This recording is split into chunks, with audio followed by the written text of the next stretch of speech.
Good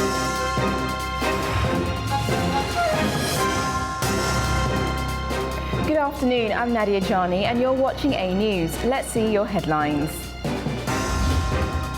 China-US trade talks conclude without a deal to prevent tariffs from soaring again. The UK sets to recognise Palestinian state unless Israel meets its conditions. And a powerful earthquake in Russia's Far East sets off tsunami warnings in Japan, Alaska and Hawaii.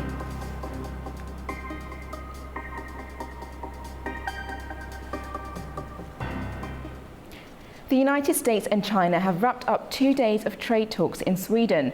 Both sides laid out their concerns, from the US worries over Chinese overcapacity to Beijing's frustration with export controls. Our correspondent in Brussels, William Denslow, has the latest.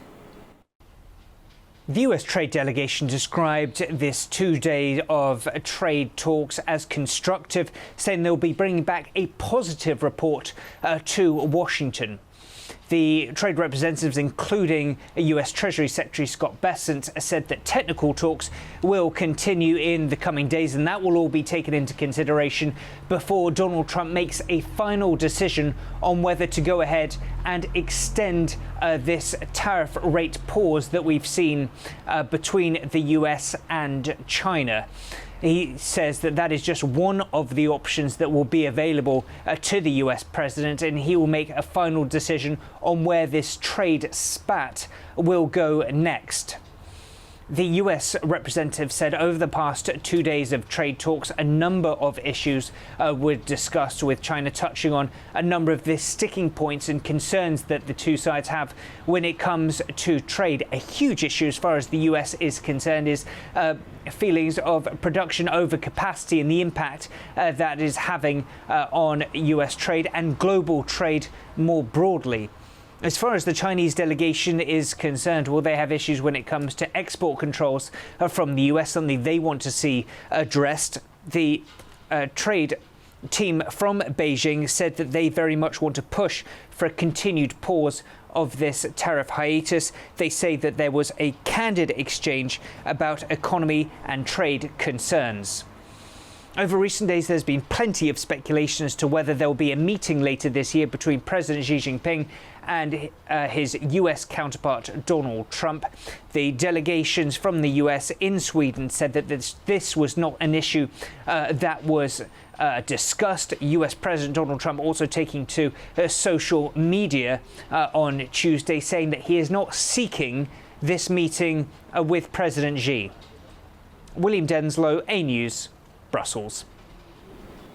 Brazil's finance minister says the government is preparing support for companies likely to be hit by steep US tariffs set to take place in just a few days. The measures aim to cushion key exporters as economic uncertainty grows ahead of the 1st of August deadline. Finance Minister Fernando Haddad said that plan will help firms maintain confidence in their investment. US President Donald Trump is raising tariffs on Brazilian imports that include crude oil, beef and orange juice from 10 to 50%.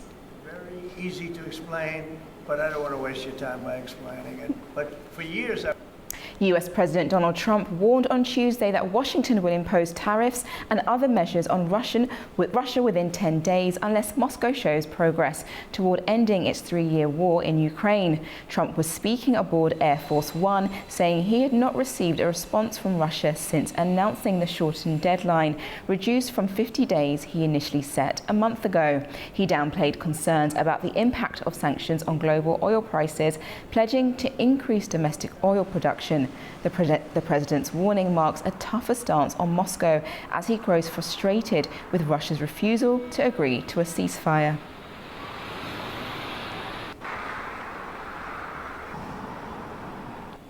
Israelis are split over claims of famine in Gaza. While some deny it, others protested in Tel Aviv, calling for an end to what they see as deliberate starvation.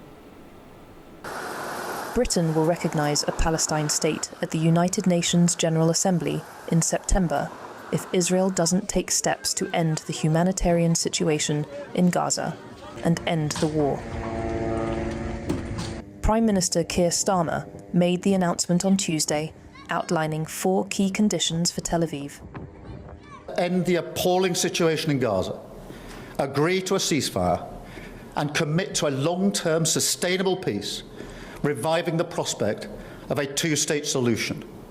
And this includes allowing the UN to restart the supply of aid and making clear that there will be no annexations in the West Bank. Meanwhile, our message to the terrorists of Hamas is unchanged and unequivocal. They must immediately release all of the hostages, sign up to a ceasefire, disarm, and accept that they will play no part in the government of Gaza. Backing the Prime Minister's announcement, Foreign Secretary David Lammy reinforced the message. His Majesty's government therefore intends to recognise the state of Palestine when the UN General Assembly gathers in September here in New York. Liberal Democrat leader also, Sir Ed Davey, welcomed Starmer's announcement as a crucial step, but urged the government to act without delay. And more than 255 MPs, including more than half of Labour's parliamentary party, have signed a letter urging unconditional recognition of a Palestinian state. However, Israel's government has firmly rejected the UK's position. The Israeli Foreign Ministry accused Britain of pandering to domestic political pressure and rewarding Hamas. Prime Minister Benjamin Netanyahu condemned the move as dangerous appeasement, warning it would embolden terrorism at Israel's borders. US President Donald Trump also criticised Starmer's approach, suggesting it incentivises extremist groups and undermines prospects for peace. Well, you could make the case that you're rewarding people, that, you're rewarding Hamas if you do that. And I don't think they should be rewarded. So I'm not in that camp, to be honest. We'll let you know where we are, but I am not in that camp. Mr. President, because if you do that, you really are rewarding Hamas. And I'm not about to do that. Starmer's decision comes after last week, when France became the first G7 nation to announce it would formally recognise a Palestinian state in September, adding that to international pressure for a resolution to the Gaza conflict. However, not all European powers are aligned. German Chancellor Friedrich Merz stated that Germany has no immediate plans to follow suit, arguing that recognition should be one of the last steps on the path to a two-state solution. Globally, around 139 countries already recognise Palestinian statehood. In 2024, Spain, Ireland, and Norway joined that list, aiming to increase diplomatic pressure and support a ceasefire in Gaza. Though Palestinian representatives currently hold limited rights at the United Nations, their statehood is recognised by numerous international bodies, including the Arab League. Meanwhile, the humanitarian crisis in Gaza continues to worsen. UN agencies have described the situation as man-made mass starvation, blaming the Israeli government for restricting aid deliveries to the territory. Israel denies the allegations, stating that no restrictions exist and that there is no starvation in Gaza.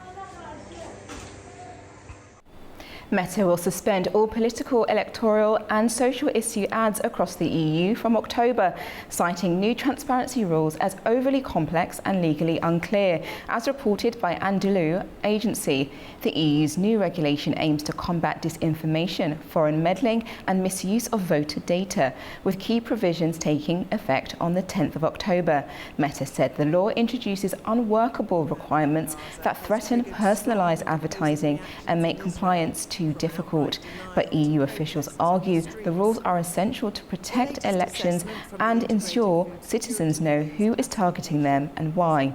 Google previously announced it would also stop political advertising in the EU ahead of the regulation.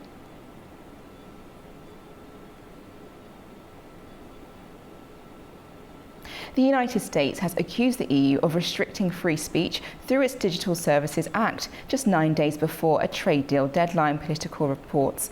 Washington's campaign against the law included social media posts and public speeches, drawing backlash from France and EU officials. The EU strongly rejects the charge, saying the law targets only illegal content and safeguards freedom of expression. France responded with its own messaging, defending European digital rules and hinting at possible retaliation against US tech firms. An 8.8 magnitude earthquake has hit Russia's far eastern region, damaging buildings and triggering tsunami alerts from Japan to Hawaii. Residents in several countries are being urged to stay away from the coast. A powerful 8.8 magnitude earthquake has struck off Russia's Kamchatka peninsula, triggering tsunami warnings across the Pacific. The quake, one of the strongest in the region in decades, has put several countries on high alert. A kindergarten was damaged in Kamchatka, but officials confirmed no children were inside and no injuries were reported. Today's earthquake was a challenge for all of us. It's the strongest quake in decades of tremors. According to preliminary estimates by specialists and seismologists, the magnitude of the earthquake was 7.7 to 7.9, and there is a tsunami threat warning. That's why I am again repeating my plea to stay away from coastlines. Specialists have already begun a thorough inspection of sites and socially significant facilities for possible quake damage. In Japan, authorities issued tsunami warnings for eastern coastal areas, with waves expected to reach up to 3 meters. Many have already found shelter in fear the warnings may become reality. For citizens in the areas included in the tsunami warning, please evacuate to a safe place immediately, such as designated evacuation buildings and hills. We are receiving reports and currently monitoring for any details of damage or casualties. The Japan Meteorological Agency warned that a major tsunami could continue for more than a day following the earthquake. Tsunami alerts have been issued for Alaska, Hawaii, Guam, and parts of Micronesia. US officials warn hazardous waves could arrive within hours. As the mayor indicated, our number one priority is to get people to safety. Our number one priority is life safety. And so right now it's an easy thing. Get away from the beaches, get inland, and get upward. So that's our message right now. US President Donald Trump took to X to urge residents in Hawaii to stay alert and follow local tsunami warnings. Authorities in affected regions are urging people to remain vigilant and stay away from the coast until further notice. Our Asia correspondent Laura Westbrook took a look at how people were impacted in Japan by the same tsunami. Japan upgraded its tsunami advisory to a warning, with its meteorological agency saying that tsunami waves could continue for more than a day after the earthquake. More than 1.9 million people have been asked to evacuate in Japan, with warnings spanning hundreds of kilometers along its Pacific coast, from Hokkaido in the north all the way to Wakayama Prefecture in the south. Now, residents under evacuation orders have been told to seek high ground and to stay away from the coast. Waves have been arriving in Japan. The highest was 1.3 meters in northeastern Japan. But the meteorological agency has warned that tsunami waves could reach up to 3 meters high. Japan's Prime Minister Shigeru Ishiba said a task force is in place to assess the situation. And authorities have stressed that tsunamis could hit the shoreline repeatedly over an extended period of time, with later waves potentially larger than the first. And so it's told people to stay evacuated until warnings and advisories are officially lifted. Now, TEPCO, the company that runs the nuclear power plant, has said all workers at the Fukushima Daiichi nuclear power plant have been evacuated, but it added that no abnormalities have been reported. Now, this is something that is being closely watched because of what happened in 2011, when a tsunami triggered by a magnitude 9 earthquake resulted in a nuclear meltdown at that plant. Now, since then, there have been many precautionary measures that have been put in place, but this is a crucial area to keep safe, with tons of water used to cool nuclear debris and then stored in large tanks. TEPCO says it is continuing to monitor the situation. Now, elsewhere, from places from the Philippines to Indonesia, they've also been issued tsunami advisories. Residents have been cautioned against going near beaches and coastal areas. And Chinese authorities, too, have issued a tsunami alert for Zhejiang province and Shanghai, saying they expect waves of up to 1 meter. And these are areas that are already being impacted by Typhoon Komei. Laura Westbrook for A News, Hong Kong.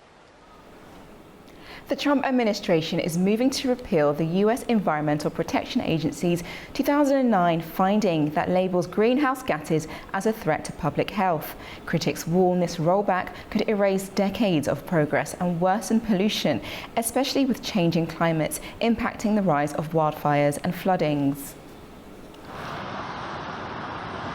Environmental groups have blasted the move that the Trump administration proposes to end the legal foundation of America's climate policy. The administration wants to repeal the Environmental Protection Agency's 2009 endangerment finding that labels greenhouse gases a threat to public health. Activists say it spells the end of the road for U.S. action against climate change. EPA's administrator Lee Zeldin made the announcement on Tuesday and called it the greatest day of deregulation in American history.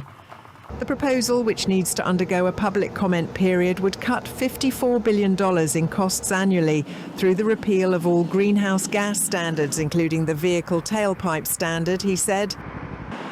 The tailpipe emissions limits encourage automakers to build more electric vehicles, so if this goes, the car industry won't be pushed to make EVs. But 3 former EPA chiefs criticise the move, warning it risks millions of lives and betrays the agency's mission. Critics call it a kill shot designed to undo current and future climate rules at once. As well as vehicle tailpipes, the repeal would end current limits on greenhouse gas pollution from power plants, smokestacks and other sources, and hamper future US efforts to combat global warming.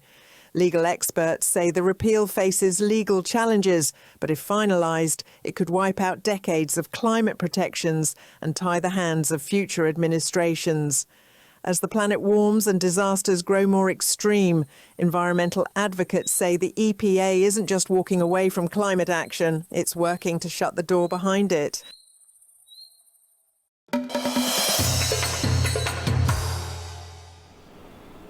Turkish President Recep Tayyip Erdogan and Kazakhstan's President Kassym-Jomart Tokayev signed 20 cooperation agreements during Tokayev's official visit to Ankara. The deals covered a number of sectors, including energy, transport, trade, health, education, tech and justice. Key agreements focus on oil cooperation and developing freight transport along the Middle Corridor Railway. They also committed to partnerships in digital innovation, health, education and urban planning. Additionally, talks included plans to boost Kazakh oil exports through the Baku-Tbilisi-Ceyhan pipeline.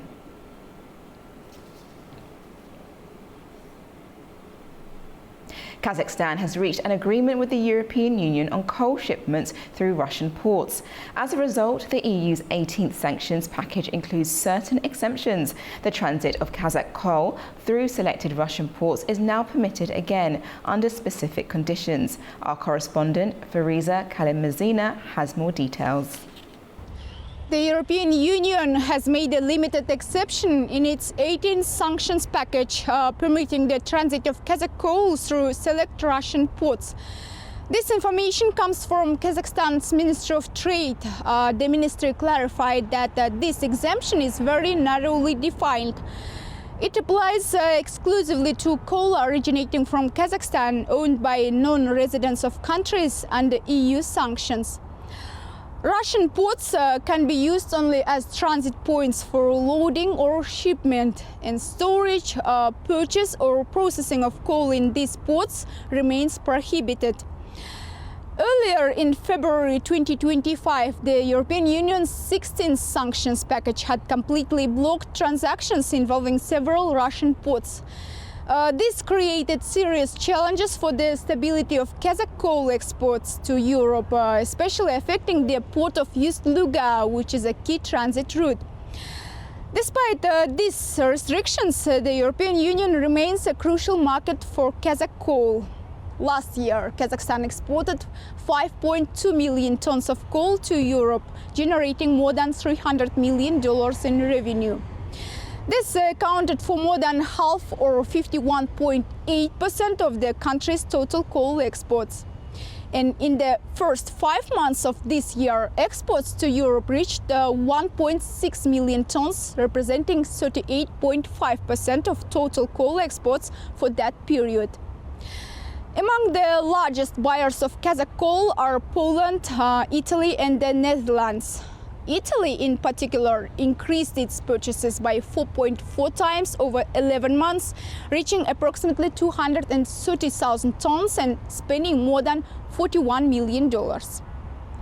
Experts emphasize that Kazakhstan has strong potential to expand coal exports to Europe. Recent heat waves across the continent have increased electricity demand, which in turn raised the need for thermal coal. Fuel prices in Europe have risen, and Kazakhstan remains one of the region's reliable suppliers. And future export trends will largely depend on gas prices and coal stock levels at European ports. From Almaty, Kazakhstan, Fariza Kalimurzina, A News. New survey data from Armenia reveals growing dissatisfaction among citizens, especially young people, towards the country's current political and social direction. The survey was conducted by the International Republican Institute and highlights a complex picture of public sentiment towards Prime Minister Nikol Pashinyan's government and the ongoing peace process with Azerbaijan. Here's our detailed report. The latest survey by the International Republican Institute shows almost half of Armenia's population, 49%, believe the country is heading in the wrong direction. Only 36% think otherwise. This poses a challenge for Prime Minister Nikol Pashinyan, particularly as dissatisfaction runs high among Armenia's youth. Nearly half of those aged between 18 and 35 expressed discontent, despite the government's emphasis on policies aimed at this demographic. Yet, despite declining support, Pashinyan remains Armenia's most trusted politician, although with just 13% approval. Foreign Minister Ararat Mirzoyan follows far behind with 5%, while former President Robert Kocharian received just 4%. Significantly, a striking 61% of respondents expressed trust in no political figure at all, indicating a growing disconnect between Armenian society and its political class. Youth disengagement is particularly evident. 63% of young Armenians either do not know who to support or have chosen not to vote at all. When asked about pressing issues, Armenians overwhelmingly pointed to security and border protection, followed by economic struggles, unemployment and rising costs. The survey also highlighted contrasting views on peace with Azerbaijan. While 47% support a peace treaty, significant opposition comes from younger Armenians. 48% reject the peace agreement, compared to 58% support among older generations.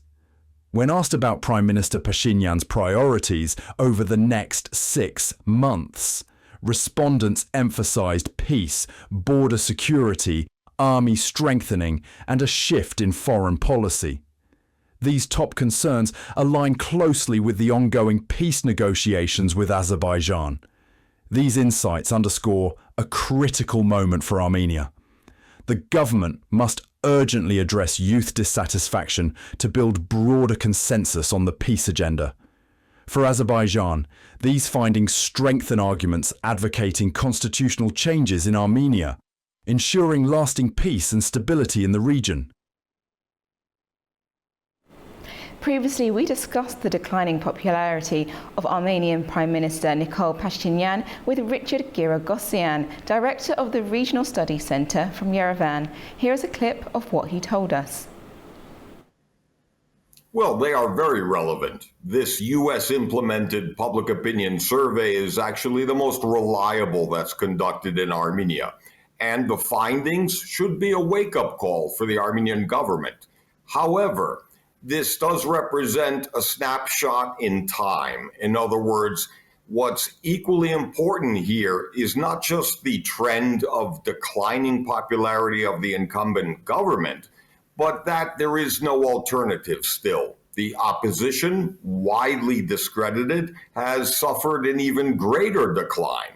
So in the end, this should be a wake-up call for the incumbent authorities, but nevertheless, it's not as significant as it would seem.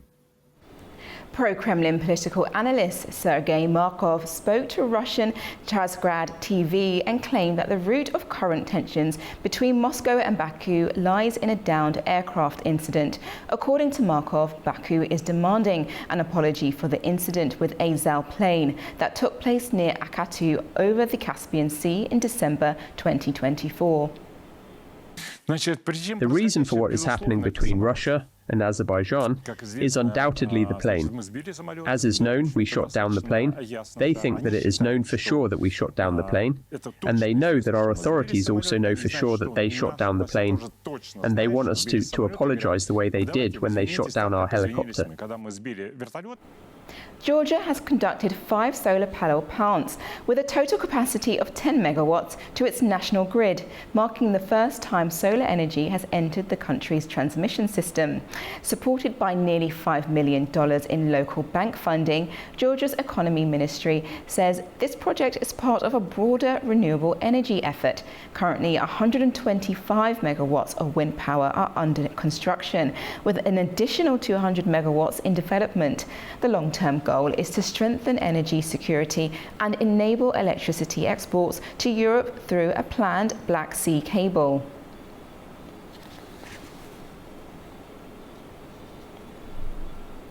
And lastly, A News is back on tour. The 3rd edition of A News Talks gets underway in Ankara in Turkey. The theme for today's discussion is digital and cultural diplomacy in the AI era. A News Talks co-host Katie Wilson sent this from the venue. Yes, that's right. We are back on the road again, and it is time for the 3rd instalment of A News Talks. We started in Baku, we've been to Astana, and today we are in Ankara, capital of Turkey. And joining our host Guy Sean right here at Yildirim Bayezid University will be academics from a range of specialisms, including international relations, politics and economics. And on the agenda today is digital and cultural diplomacy in the AI era. And not only that, but joining me later on today is a range of students who will be offering the next generation's perspectives on these issues shaping our world, namely artificial intelligence, diplomacy, and what that means for the Turkic world. So it's going to be a very busy day here in Ankara. We're setting up right in there and it's about to all get started. And if you're wondering where you'll be able to watch A News Talks, well, the full episodes will be airing very shortly on A News, so you will be able to catch up on all of these conversations. That's all we have for now. Thank you for watching and stay tuned to A News.